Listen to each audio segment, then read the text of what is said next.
Sa libro ni Obadiah. Libro ni Obadiah. Saan na nagkuha ng Obadiah ay sa Old Testament. Mga young people, ako pa yung isa, dito po sa second seat ito, masyado may marami dyan. Young people, dito po sa seat ni tayo. Dapat tayo na si tayo.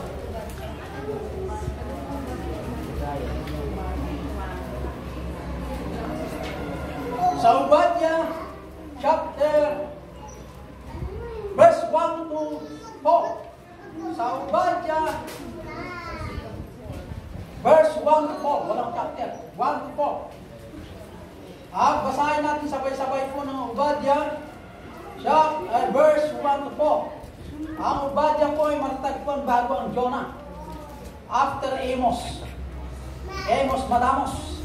Magandang umaga po sa ating lahat at mga kapatiran sa ibang bansa. Salamat po sa choir at ang aking po special number. Sa Obadiah, verse 1 to 4, sabay natin pong basahin. Go! The vision of Obadiah, thus saith the Lord God concerning you. We have heard a report from the Lord, and an ambassador is sent among the heathen. Arise ye, let us rise up against her in battle. Behold, I have made thee small among the heathen. Thou art greatly despised. The pride of thine heart hath deceived thee. Thou that dwellest in the cliffs of the rock, whose habitation is high. Thou art, who shall bring me down to the ground? For the last verse. Though thou exalt thyself as the eagle, and though thou set thy nest among the stars, then will I bring thee down, sa iyo, Lord God Almighty. Salamat, Panginoon, sa iyong mga salita na aming nabasa. Salamat po sa choir at ang special number. Sa lahat nandito ngayon, Ama. Dalayan ko rin mga kapatiran sa ibang bansa ay pwedeng ugad na nawa ay magbigay sa encouragement sa kanilang mensahe. Lalo na po dito sa bawat nandito rin po sa San Mateo Gethsemane Christian Baptist Church.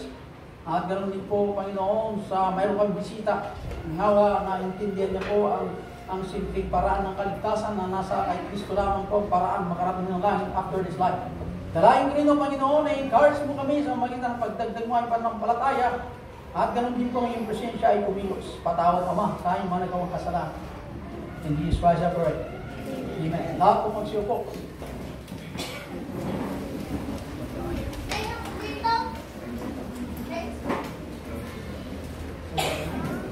Sa libro ni Obadiah. Hello, listen to me, ladies and gentlemen. Mga young people, mayroon young people sa likod. Bakante ang dalawa dito. Yung may asawa ng sa likod. Young people, mayroon kayo, halika na dito.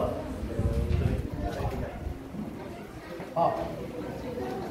Young people. Okay.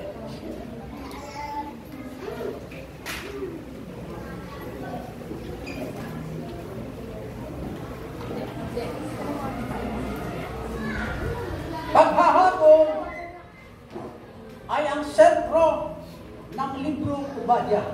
Hapon, judgment seat o judgment. Paghahapon is the central theme in the book of Obadiah. Hindi lang po yung libro ni Obadiah, kahit ang Nahum at si Panaya. Ito pong mga propeta, nakita niya po ang epekto ng mga kasalanan ng mga tao na namumuhay, na umalis sa kalooban ng Diyos. At ang mga taong unsaved, na sila po ay namumuhay parehas sa makamundong paraan ng pamumuhay. Listen to me, ladies and gentlemen. At ang huling paraan, upang sa ganon, magkaroon po ng kapatawaran mula sa Diyos, ay ang pagsisisi ng mga tao nagkasala sa banal na kasulatan. Ang mga taong nagkasala, katulad natin, ay ang paraan ay pagsisisi.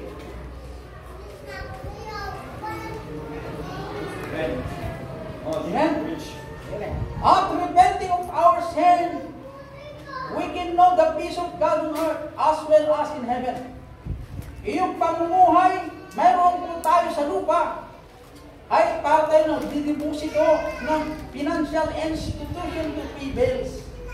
Prevent financial stableness and call payday someday. Iyon po sa atin spiritual, we are earning rewards in heaven by doing good works. Hindi po, tayo po ay gumagawa ng mabuti para maging anak ng Diyos. Tayo po ay gumagawa ng mabuti dahil tayo po ay anak na ng Diyos.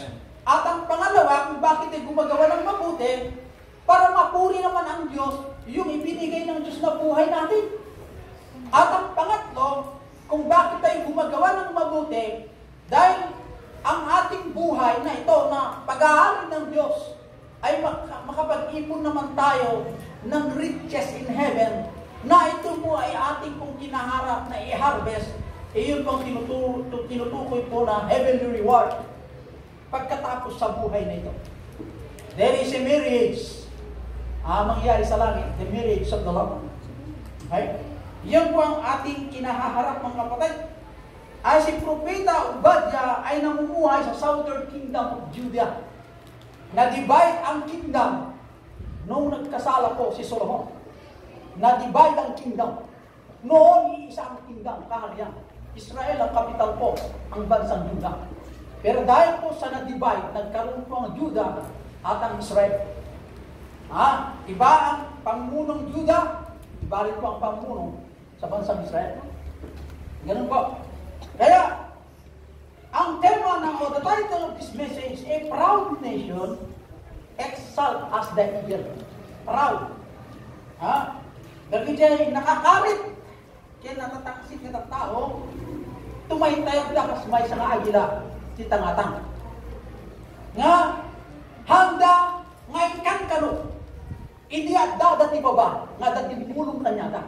Hindi po nila pinapansin, mula nung nasa ibaba po sila, na umakyat pataas, ay yung Diyos na Jehovah ng Israel. Iyon ang tumulong sa kanila upang umakyat na maging matibay na bansa. At lahat ng digmaan na sinagupan ng mga Israelites ay lagi po nagwawagi. Dahil nasa kanila si Jehovah na Diyos. Ngayon, nung nasa taas na sila, nainganyo sila sa kayamanan ng lupa at magkipagkaibigan, yung mga malalakas na bansa pagdating sa material, sa pagdating sa armas, pagdating sa militar, at pagdating po ng ekonomiya. Doon sila nahikayat na doon mag-focus ang kanilang atensyon at lumit na ang kanilang pagtingin sa Diyos. Kaya si Obadya na propeta ng Diyos, nangaral sa dalawang bansa. Kailangan ng mga tao bago husgaan ng Diyos, kailangan po nilang pagsisisi. Unang puntos, said verse 1 to 4. The deceitfulness of pride. Yung pong deceitfulness of pride. Yung pong pamaraan ng kanilang kayabangang kahambugan ay magkapatid po yung deceit. Dishonesty. Pinagkatiwalaan ka, dishonest ka naman. At dahil sa dishonest na ugali, nagkaroon ka ng kayabangan. Kumita mo, dishonest eh.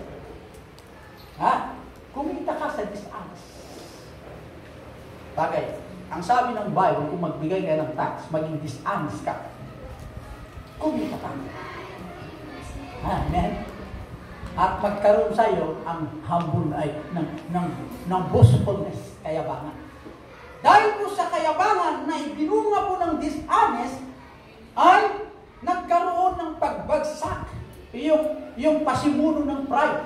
Sino yung pasimuno ng pride? Ay si Lucifer ng anghel ng Diyos. Iyan ay magandang example sa Bible na si Lucifer ay katulad po yung mataas na posisyon sa langit. Pero nag-ambisyon si Lucifer ng anghel ng Diyos. Yung pa naman kukuha ng kanya kung lumikha sa kanya. I will be the most high. I will be. Ayun po si Lucifer. Kaya nagbunga ng pride. Yung karakter ni Lucifer dapat tutunay yung kung karakter na yan na hindi niya pwedeng ipamana sa mga tao. Pero dahil sa kasalanan, pumasok po ang pride sa tao. Iyon po ang hindi na alis sa atin bilang pananampalataya. Kaya sabi po ng Diyos, the message itself alerted the people to God's judgment of Edom. Alam niyo naman yung Edom? Iyon po ang pinagmulan. Ito po si Esau. Edomite. Si Esau. Layo si Esau. The name given to Esau after they bartered his birthright always. Nung si Esau at saka si Jacob, nung si Esau po ay siya ang panganay, kapatid niya po si Jacob. Nung nagutom si Esau, ibinenta niya po ang kanyang birthright. Meron kasing birthright na ibinibenta noon eh. Ibig sabihin yung birthright, pag hindi mo ibinenta, nasa inyo po ang mana. Yung blessing nagmula sa tatay. Ibinenta niya kay Jacob yun. Dahil sa nagutom, si Jacob naman ang nagluto, pinagluto ang kanyang kapatid. Dahil nanghihina siya at hindi na po makalakad ng matuwid dahil mahina ang kanyang pisikal. Kaya ibinenta yung birthright niya. Kaya, ang pangalan po ng Edom ay nagkaroon ng pangalang Edom dahil po kay Esau na kapatid po ni Jacob. Kaya nagkaroon ng descendant ni Esau, the Edomites. Katulad natin dito, pag iihampin natin dito, yung mga hindi lumalakad sa kalooban ng Diyos at magdami po ang kanyang lahi, yun din ang kalaban, yung mga anak ng Diyos na masunurin sa Diyos. Iyon ang problema. Maraming nangyayari na ngayon. Parehas na mananampalataya, isang Savior, nag-away. Yung isa may bukol, yung isa wala. Yung isa na demanda, yung isa tumatawa. Naglaban sa korte, naglaban sa pisikal na labanan, naglaban sa kabundukan, naglaban din sa kapatagan, naglaban sa magitan ng sakyan, naglaban din sa bako. The same faith, the same God. Dahil po pumasok yung pride. Kaya nga, dapat tayong matuto na lumaban pag pumasok po ang pride sa ating mga kapatid. Yung pride will destroy our destiny. Ibig sabihin, imbis na matuwid ang paglakad natin, imbis na maayos ang paglakad natin, i-destroy ni Satan ang ating pong paglakad. Dahil ang katawan ito, ipipreserve ng Diyos na magamit in furtherance of His gospel.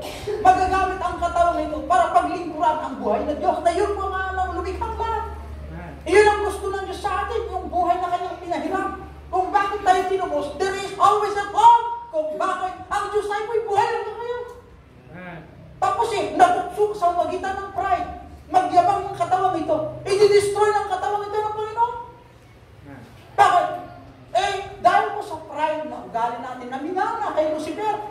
Nung napako si Kristo, wala na dapat yung pride na dapat natin mamahalin. Itakwil natin. Subukan natin labanan ng evil ways. So, matuto tayong tumayo na magbindi sa mga ingay.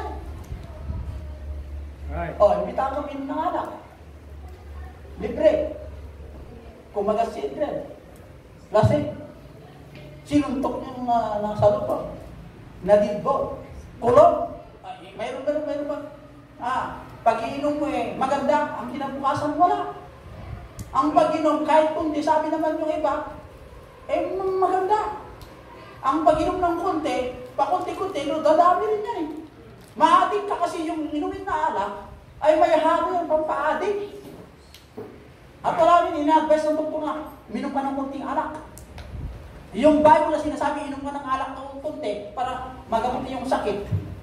Iba yung alak noon at alak na yan. Right. Tandaan niya.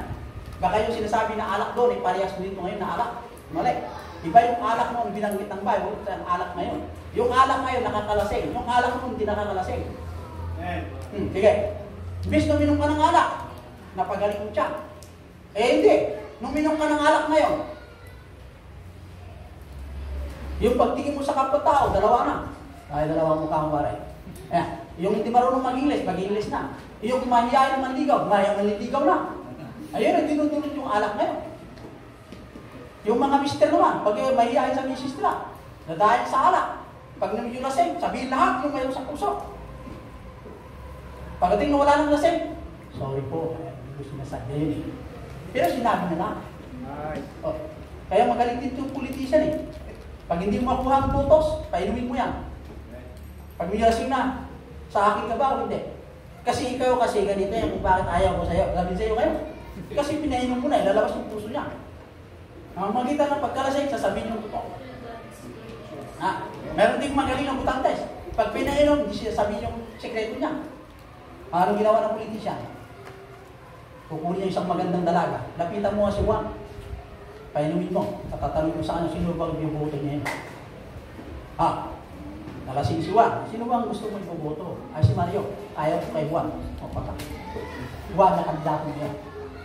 Lumabas sa puso niya. Natubasan din. Ang kahinaan ng tao nasa Bible. Kung hindi ka makuha sa magandang usapin sa alak, sa babae. Pag hindi ka makuha sa babae, baril o bala. Pamili ka. Simenteryo, umuha. Yan. Bypass na yun. Alam niyo mga kapatid, sa panahon po ng mga Edomites, na sila po ay nasitel o sila po ay napunta po sa kaharian po ng Palestine, itong mga Edomites, na dito rin po nagbunga o dito po nanggaling si Gulana. Kaya, ang pamilyang nagmula sa hindi po tinawag ng Diyos o ang pamilyang nagmula sa kasamaan o hindi lumalakad sa kalooban ng Diyos, magpupulyos po sila ng ibang gulayan. Yung lumalakad sa kalooban ng Diyos, magpuproduce din ang David. Kaya, nasa atin po bilang pamilya, ano bang pamilya ang gusto natin? Masunurin sa Diyos o kalaban? Pastor, gusto ko kalooban ng Diyos. Masarap pakinggan pagdating sa paglakad, hindi magtugma iyong napakinggan. Katulad dyan, Diesel, mag-aral ka ng mabuti. Ikaw naman, Melody, pagbutihin mo pag-aral. Ang sabi sa isa, mag-aral mabuti. Yung isa, pagbutihin. Baka hindi nyo alam yung distinguish yung ano. Hindi yung makuha yung division, masabi na yun. Tapos si Melody, opo. Yung isa, opo. Pagtalikod ng tatay, nagtawaran yung dalawa. Pagpunta sa school, iba ang ginagawa. Pagdating sa bahay, anghel nas masuri. Sa tao, pwede yung takasan. Pero yung nandoon, malaki ang mata. Kita ka, hindi. Pati si Hazel. Lahat ng kalukuhan ng mga kabataan ngayon, alam ng Christian. Pagsisiyan mo sa uli, sabi ng Diyos, sa mga yung masuri. Kaya, yung pagsabi ng bibig, dapat magtugma yung paglakad ng paa. Hindi ang problema, opo nanay, opo. Ganyan, itong mga kabataan ngayon. Huwag ka magsesel po na, opo. Sampul lang. Kaya ng isang klase, hindi mo sisel po, opo. Pagkatapos ng klase, sisel po.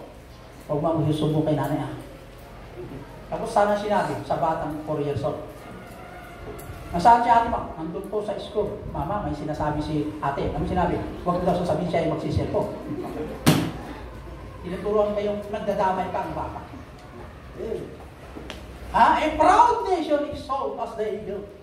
Kaya ang bansang matibay sa magitan ng kanilang karunungan sa kanila pong mga scientific method how to be rich in this world. Madali parang pabagsakin ng Diyos sa isang iglap lang. Right. Kaya hindi po patunay sa atin na tayo po'y mayaman na, mayroong lupain na 100 hektar, mayroong milyones sa bangko sa bangko yan. Kahit anong kayaman mayroon ka, pag-aari pa rin ng Diyos. Lahat na mayroon sa lupa. Mayroon ba hindi pag-aari ng Diyos? Pag-aari lahat ng Diyos. Ang karunungan ng tao, pag-aari rin ng Diyos. Ang hindi pag-aari ng Diyos, yung mga kasamaan na nagamit. Hindi ganun pa ang turo ng Diyos. Mas maganda mo yung mahirap, laging tinatawagan ng Diyos. Kaya pride is always an insult to God's gracious provisions. Yung mga kahambugan, kayaman ng tao, ay lagi pong insulto sa biyaya ng Diyos ng kanyang plano sa tao, ay hindi po ganon. Nagkaroon lamang po ng distraction ng tao dahil pinapasok po nila yung pride.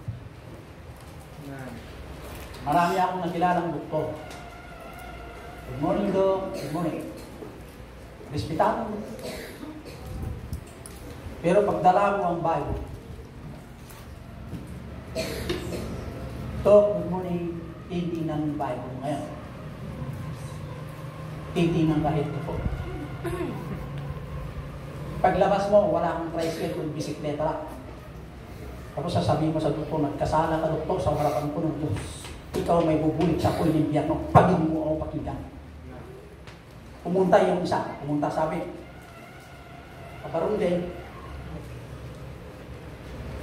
nakasiguling sa Kenya. At ano pa? May bodyguard. Good morning, Doc. Ay, good morning. Ano ba? Ano gusto mong merienda? Ano sabihin mo? Ang dala niya, Bible din. Makinig ka, Doc. Sabi ng Bible, ang pag-ani. Ay, okay. Sabi mo dito, okay. Hindi nga yung tsuray. Kaya malaki ang may tutulong yung tsura. Kung magandang babae o magandang lalaki. Pero hindi yun ang guarantee. Maring tumanggap sa mind without the heart. Yun din ang nangyari sa nakaraan sa the Old Testament and the New Testament. Ang hanap ng mayaman, yung buhay mo bilang mga ngaral. Sabi mo, mayroon kong Panginoon, bakit publikan yun na yun? Pangalawa, ang hanapin sa'yo, wala kang sasakyan. Ako mayroon. Sabi mo, ako ay dapat masunurin sa Diyos upang ako'y magpalain. Kahit wala yung sinasabi ng Diyos, pinagpapala ako. Ilan ang sasakyan mo magagamit sa siya? 5. Paano sabi ko niya? Dahil sa kasipagan, nandyan po ang mga income ko kada monthly. Mababa ang kita sa ko, para ka. Namantala sa akin, ay, lumayas ka. Sabi siya, bigyan ka ng pagulod. Mahirap pasukin ang Ebanghelyo, mahirap. Okay? Ang governor, congressman. Kaya, a proud nation exalts the eagle. Remember, ang kahambugan ay hindi mula sa Diyos, mula kay Satan. Ang mahirap, kung ang mahirap, katulad nating mayabang pa. Hiniram po yung ugali ni Lucifer na isa pang muhay dito sa lupa. Yung mas mahirap kaysa kanya, inaampusta. Diba gano'n? Meron din yung ugali natin, dapat tatanggalin natin mga kapatid. Okay, pangalawang puntos. The destruction of human wisdom and power. The destruction of wisdom. Of human wisdom. Yung human binanggit ko, kasi maraming marunong ngayon sa lupa. Hindi mo pwedeng lilipat ang eroplano kung hindi sa magitan ng karunungan, siyensya. Yung matatalino po na tao sa lupa. Hindi lilipat po isang bala. Ang takbo, alam nila, ang takbo ang bala ng 45. How many kilometers per seconds, ganyan. Tarayin din yung bala, ang muda, tata. Kaya, kung binarin mo hanggang dun sa gate, kung mas malayo pa, mga 100 meters, sinungaling ka, sabihin nila, ang investigado. Binarin mo yung 45 na tao, kurang 100 meters. Kaya i-examine mo yung tao, di nagtakdirang. Ang muda ng distansya ng how many meters? Dito marayan di bala. Patay bagang 100 meters. Samantalang close range. Nangyari yung ganyan. Ang dadalita ng invento sa bahay ng pa. Kaya hindi, sample lang mas dyan. Sa tabugado, dito sa raka. Sinungaling yung ano. Bakit? Sabi niya 100 meters. Samantalang yung examine, according to the expert, ay 50 meters. 1 point yan. Yan ang base, isa sa mga puntos yan. Ibig sabihin, kung paano ang human wisdom, magagaling ang human wisdom. Meron yung mga eroplano papunta sa dagat, sa paloob. Nandiyan yung pagkain nila, nasa CR, may basketball sa loob, mayroon pang laruan sa loob, may volleyball sa loob, kompleto. May paliguan pa. May beach sa loob, kompleto yung barko malaki. Mag-ahaya papunta sa ilalim ng dagat. Pati rin yung paglalakbay. pati rin may klaro, pumunta sa iyo, papawid kompleto rin ng gamit. Hindi siya. Matalino ka. Pero ang sabi po ng Biblia, kahit paano ang karunungan ng tao, mayroon sa lupa. Yung pinakamagaling na mayroon sa tao sa lupa, kamangmangan lang ng Diyos. Kung mangmang ng Diyos, ganun po, kamangmangan yung karunungan sinasagot natin sa lupa. Ha? Ibig sabihin, yung kahinaan ng Diyos, doon sa karunungan ng tao, pinakamarunong. Kahinaan lang ng Diyos.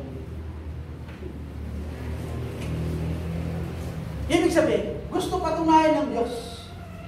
Dahil sa kahambugan ng tao na hindi nilang kayang patunayan sa umagitan, sa pagpapakita ng kanilang human wisdom to overcome the power of the Almighty God.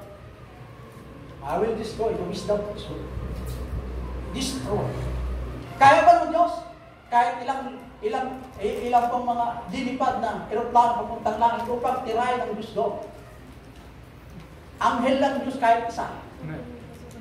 Pwede niyo pong tupukin po ang buong lupa. Ha? Isang salita ng Diyos, bituin. Yung bituin na mas malaki sa lupa, bumagsak nga, isa lang. Pabagsakin ng yung isang stock. Mayroon bang magawa ng tao? Kahit sa lubuhin ng mga high-tech na tumira sa stock, napakalaki ang stock. Pwede mo matay ang mga tao sa lupa. Kaya, hindi pa kumikilos ang pwersa ng langit. Salita lang ng Diyos, ito lang mga hangin, mawala ang hangin, walang oksino pasok sa tao, patay ng tao. O sa reklamo, sasabihin walang araw, araw lang ang tirahin ng Diyos. Araw, dumilim ka nga, wala ng araw. Lahat ng tubig sa lupa, wala ng tubig. May magawa ba ang tao, pigilin ng tubig? Tubig lang wala. Tapos na ang tao. Hangin, tanggalin ng Diyos ang hangin. Tanggalin niyang tubig. Tanggalin niyang araw, puro madilim lahat. Meron bang magawa ang tao? Kaya sabi ng Diyos, I will destroy the watchmen. And understanding the proud, their qualities are high. But God says, I will destroy. Kung paano ang paglipad ng karunungan ng tao, madali pong pabagsakin. Katulad ng Israel. Noong una, umanig sila sa Diyos. At ang Diyos, binindisyon ng Diyos ng Israel. Lahat ng matitibay na bansa, kinalaban ng Israel. Ang Israel ay laging nagwawala. Dahil ang nasa likod ng Israel ay ang Diyos na lumikha. Wala pong tumalo sa inyo sa digmaan. Dahil nangako ang Diyos, I will protect thee, I will give thee a blessing if you obey my words. Ang sinumang bansa kakalaban sa iyo, ako ang kanilang kalaban. Pinatunayan ng Diyos yun. Pero nung nagyabang na ang Israel, dahil matibay na sila, iba ang binigyan ng pansin ng mga Israelites. Magtayo ng malaking bakod na matibay. Magtayo ng matibay na arangtongses. Matibay na material na pandigma. Katulad ng mga pana, ganyan. Mga kabayo, ganyan. Isang pana lang, 10 lilipat. 10 agad at tatamaan, patay. With poison niya. Doon sila nag-rely ang kanilang karunungan. Doon sila nag-rely ang kanilang kapangyarihan. Mas hindi nila pinapansin ngayon yung spiritual na kalagayan. Kaya sabi ng Diyos, I will destroy the proud or the wisdom of this world. Verse 9, the mighty men could not be counted on to rescue them because lahat na rescue sa kanila. Even yung mga matitibay na bansa, napakataas, mahirap talunin ng mga bansang karating po nila. Hindi nila matutulungan. Dahil bakit? Ang Diyos ang may akda. Pag sinabi ng Diyos, matatalo ang Israel. Kahit anong gagawin ng matitibay na bansa, natulungan po ang Israel. Wala silang magagawa. Bakit? Makapangyarihan. Iyon ang bakit tayo naglilingkod sa Diyos. Dahil gusto natin na matuwa ang Diyos sa buhay natin kung hinirang. O ang ating hinirang. Yung mga tao to be broken, all those in pride, boastful, rich, and powerful, wise, Edomite, would be exterminated. What a price to pay for their own sin. minahal ng mga Edomites, minahal ng mga Israel, yung ganitong ugali, kinopya po sa karating bansa. Ibig sabihin, mananampalataya, kung tayo po ay saved by grace, only by grace tayo po inaligtas. Huwag tayo pong maakit sa mga mayayaman ng kanilang kaligtasan ay by works. Dahil mayaman siya, ay tayo po ihambing ang ating kaligtasan na sinasabi ng Bible. It is only by grace are you saved through faith in that not of yourself. It is the gift of God. Maliwanag sinabi ng Bible. Hindi sa magitin paggawa mo mabuti na pwede mo ipagmalaki sa akin, sabi ng Diyos. Ano sasabihin mo, by works pa rin tayo pilit ba? Ha? Ang anak ng Diyos gagawa ng mabuti para purihin ang Diyos. Dahil ito may anak pa. Hindi yung kapoy gagawa ng mabuti para ako'y maging anak. Kung gagawa ka pa ng mabuti para ikaw ay maging anak, gagawa ka pa ng mabuti, hindi ka pa anak. Kung magawa ka pa ng mabuti, pag nakagawa ka ng mabuti, yun, anak ka. Wrong doctrine mo yun. Naglawag mo din. Sa biyaya ng Diyos, na isalakan kayo, babayin niyo pang mati. Hanaga po ka naging arawid nyo, na mabalin nyo ngayon palangwag. Tanang palangwag sa tao, nung una nakasyak na tao, may drama kong basaw. Natangsik ka umay. Ano kahit na sila tangsik ka tao. Urihan mo ba ito? Baso na siya, dapat yung gulungan ha. Ang paiso mo, baso na tilintan. Hindi ko lang nakakaplos kayo kung baso ka eh. Kaya di darang narugit. Panunod mo narugit. Ispatig ka lang pa rin kasi yung mata ni Apo Diyos. Kasi na-examiner na. Ipakat na yung ulang, mamuha na yan, nandiyan, ipanunod mo. Pag panunod mo ang bigat, pag panunod mo sunod na tawin, amunan. Dahil yung mata ni Apo Diyos. Ha? Kaya, huwag hindi natin magaya, hindi natin po malilang o yun. Exterminated. What a price today. May walis, may walisan ng Diyos.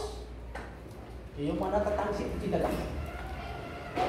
So, mga kubri ka, itong katibak ng handa ka o na yung katungkong. Katungkong ka kamalit, yung mga anak sa ipada ng bata. Naragsak mo kitungtong, kumpanyero, kabare. Biso-biso na ba yan? Baga, no? Pero sa mahirap, kasi na makita ng Europa na, kasi na kayo na tumarawad. Ha? Sa verse 17, for the last one, the protection of God's people. The protection of God's people, Mount Zion, associated with the temple in Jerusalem. Ha? Tingnan niyo po. In the day of the Lord, the hill will be holy again because of God's presence there. Ganito yan. Yung Mount Zion, yung mataas na bundok, o mataas na lugar, nasa kapatagan. Mount Zion. Ha? Yung kaaway ng Israel, giniba yung bundok na yun at pinalitan ng ibang Diyosen. Kaya pumunta ka sa Mountain Province, makita mo sa Mount Bulis, yung malaking Maria na mayroong rosary. Ito. Hindi lang 50,000 pesos ito, mga 250,000. Ang ganda yung bundok Maria. Kaya pag dumating po yung mga naglalakbay kasi mataas na bundok yun eh. Mahangin doon at malamig. Pagdating po, minsan napunta kami sa bundok.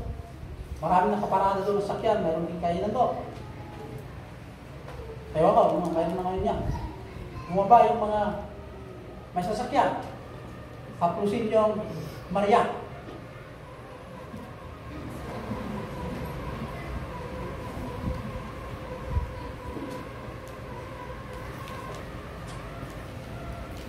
Matayo, takil ka, matayo ang aking balay ko dahil kung sa ginagawa nila, mamira. Sabi ko, wala akong magawa ng mga tao ito. Kung kukunin niyo ito, kung matipay ang aking panapalala, kung mukhang bato, patuloy yung Maria doon eh. Ay, pag gano'n ang ginawa ko naman, huhuling ka ng pulis, at kayo makukulong. Bayaran ko si Maria doon, mga ribulto na tayo, plus kulungan. O siyempre, makipag-debate ka sa korte, papanigan ko yung pa. Matiba pa na ako, gano'n lang, hindi sambahin yan. Sabi mo nung Bible, huwag yung sambahin yung mga ribulto na ginawa ng tao. Dahil kahit anong gagawin mo yan, hindi makarinig yan, hindi makatakbo, hindi makapikit. Kahit kausapin mo, hindi ka pwedeng kausapin.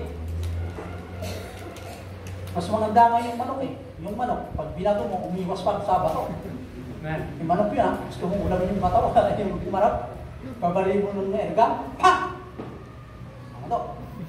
Paglapitan mo, pauwi mo na, kaya mabuti ba yung manok, kahit matakbo ka, hinahabol mo, marunong mo, ay yung Maria. Asintahin mo dito, steady lang yan. Kaya sabi mo ng Diyos, huwag kayong gumawa ng ribuntok. Kaingingas na tiga nga ito, kaingingas na trabaho tiga, ulit tiga, hindi dandalo. Huwag gumawa. Ako na Diyos, na manibughoy na Diyos, managimon na Diyos, agdayaw, agsirbi kanya, kayo kanya, spiritual na pa nagserbi.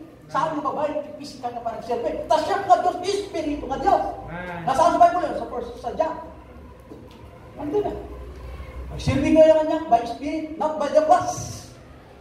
Ha? Nung kumani-apyos kaya awan dito, naman di Amerika, iso ako pwede, grabe ka rin ito, awan di Diyos niya, di Amerika. Ano ang simple di Diyos niya? Ito na Martes pa lang, ay yung simple asap. Ang mga kas dyan, tani-apyos is everywhere. O, naglawag pa din na. Kaya God will protect His people. Ha?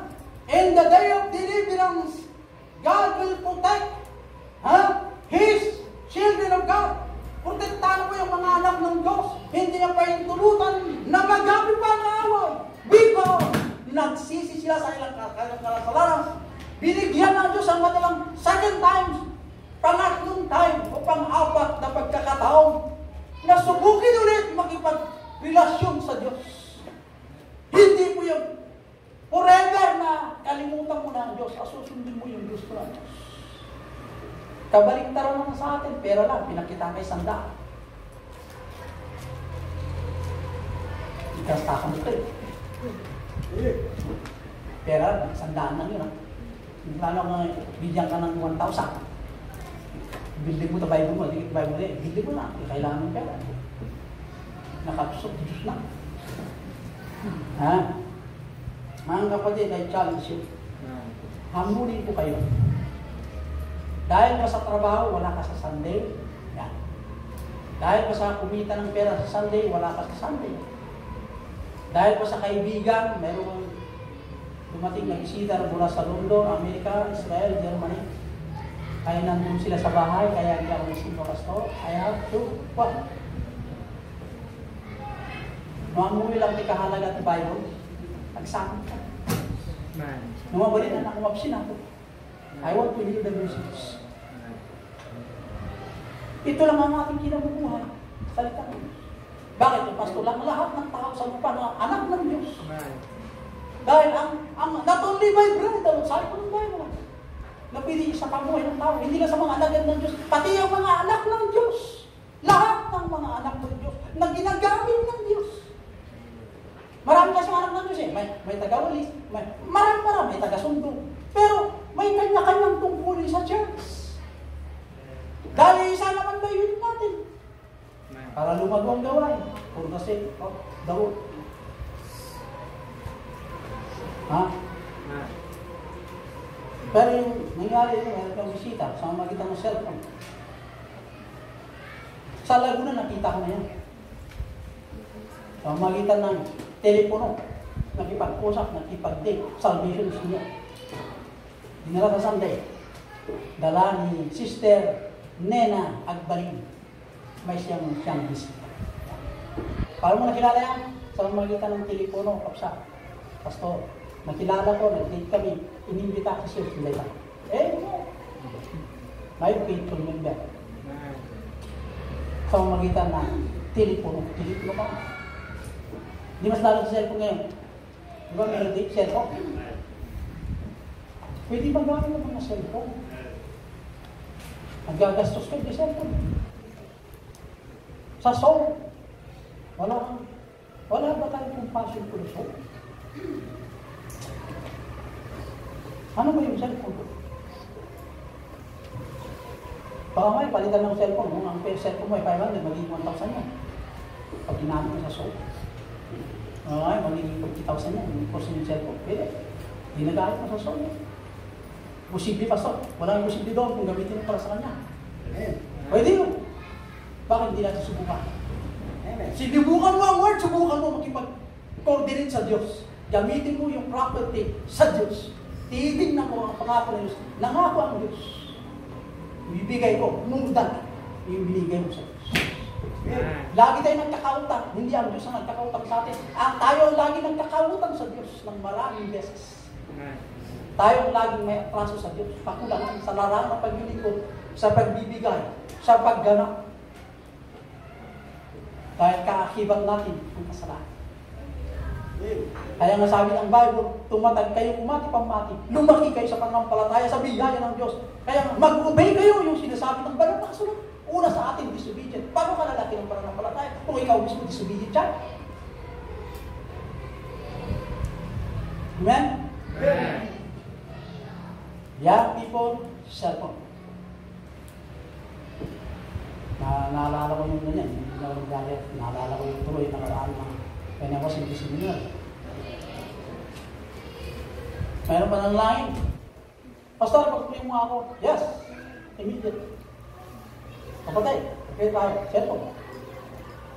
Nung nagkasakit si misis ko daw, tinawagan ko yung mula sa Laguna. Pastor, ba't mo sinabi yung kapatid nandiyan ka? Ito nga yun, sir. Pag-pray tayo. Cellphone. Panginoon, salamat po. Pray ka. Immediately pray. Cellphone na. Hindi ako nagtaka kasi yung ginagamit ko sa pray pa lang. Ako, pastor, ako yung pupunta sa airport. Nandito ako sa airport. Let's pray, Romy. Let's pray. Ay sa atin. Pag pray mo ako, pastor, kasi, bakit yung problema ako, pastor? Sa mga kadalagaan, dapat maganda yung pag-ina. Pastor, pag pray mo ako yung pumasa ng board. Amen! Pagano? Sabi ko yan.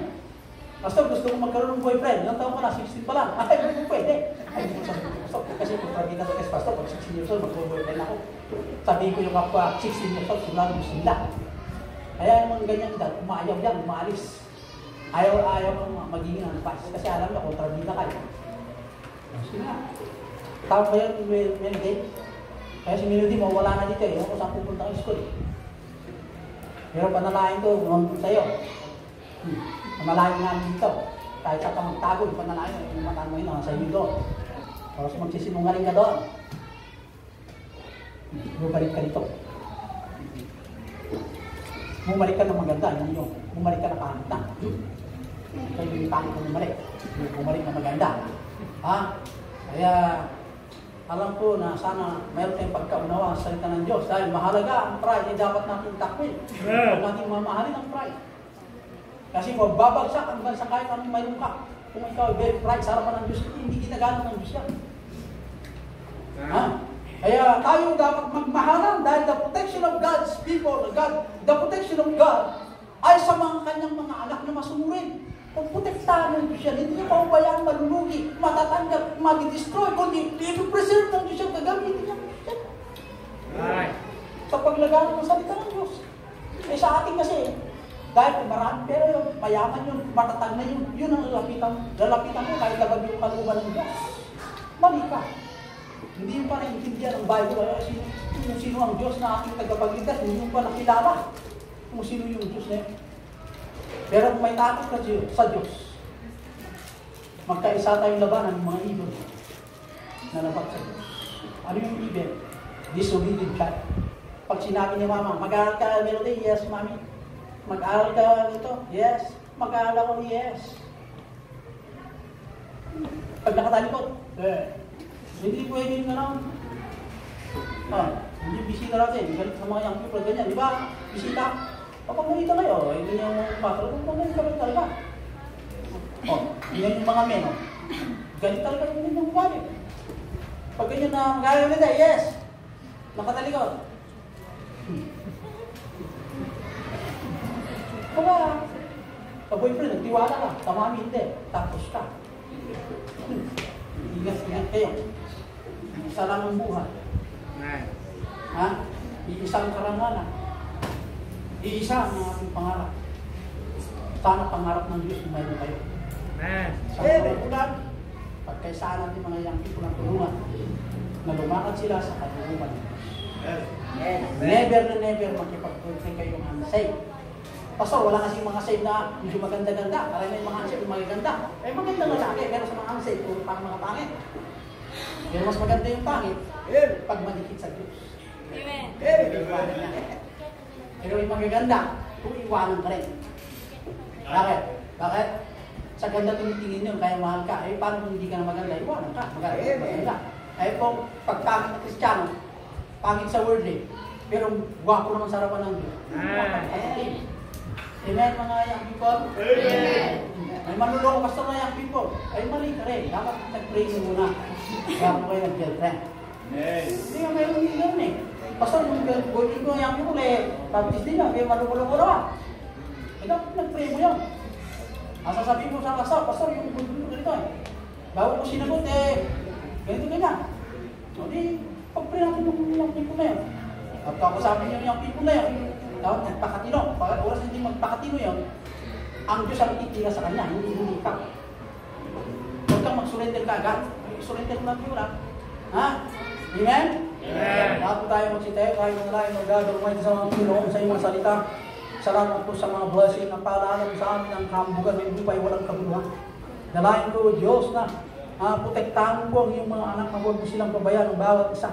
Na kami po higit na tumibay sa panampalataya naman po ang nakaharap ay ikaw po ang aming sambahin sa lahat ng panahon. Oh, great God Almighty, kaawaan mo kami, Ama, na magamit pa kami in furtherance of the gospel according to thy grace. Dalayan ko, Diyos, na bigyan mo po ang pagkakataon ng mga young people na tumibay sa panampalataya. Sa larangan ng tukso ng worldly, ganoon din po, Diyos, sa magkakaroon ng lifetime partner or mga temporal na kaibigan na alisin mo sa kanila yung makipagkaibigan temporarily o encouragement sa kanila. Tapos kayo nag-aaral, tanggalin mo, Ama. Kundi ugad ang kanilang pag-aaral ay askaswin at manatili ikaw ang paglingkuran nila, Ama. At ilayo mo sa kanila ang tukso ng world.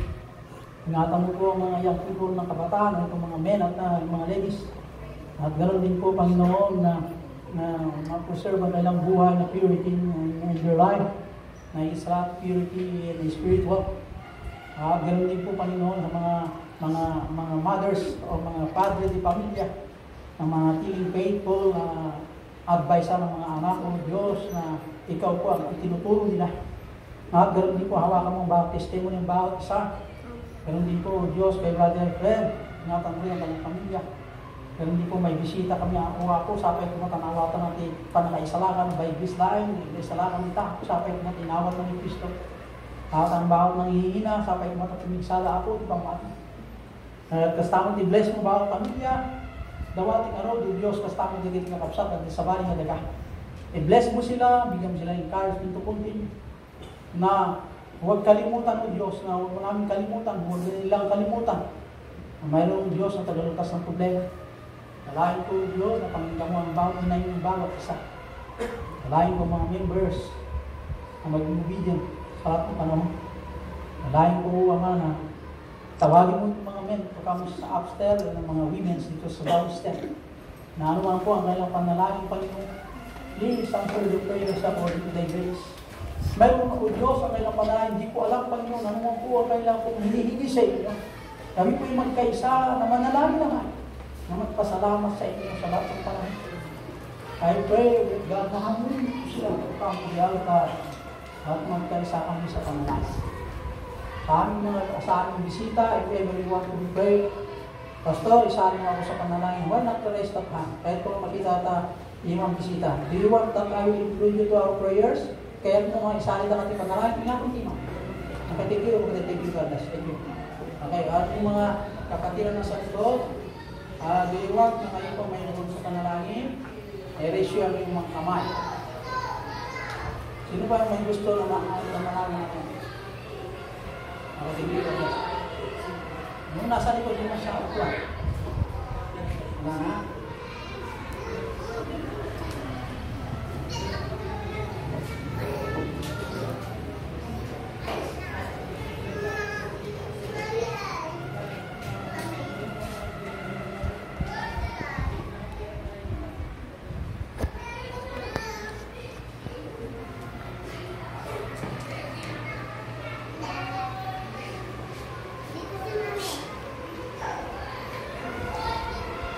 Managparago na Diyos, nagyamang kami, hindi kakapsat mo. Salamat po sa inyo, mga kapatiran na dito sa altar, mga men, mga women. I pray, O God, to bless them. At ang kanilang dalangin, hindi ko alam, Panginoon, I pray, nakatagpuin mo sila sa kanilang pangailangan sa panalangin. Ano po yung mga panalangin po nila, spiritually o physically. Ano po, Diyos, hindi ko alam. Sa inyo kayo isang muni ang kanilang panalangin. Ano po, please answer our prayer sa ulit today. Please, with God, bigyan sila ng encouragement. Ganun din po ang kapatawaran ng aming nagawang kasalanan. Panginoon, patawarin mo kami ang bawat isa. I pray, O great God, na ang mga kapatiran din ng Diyos na hindi nag-forward.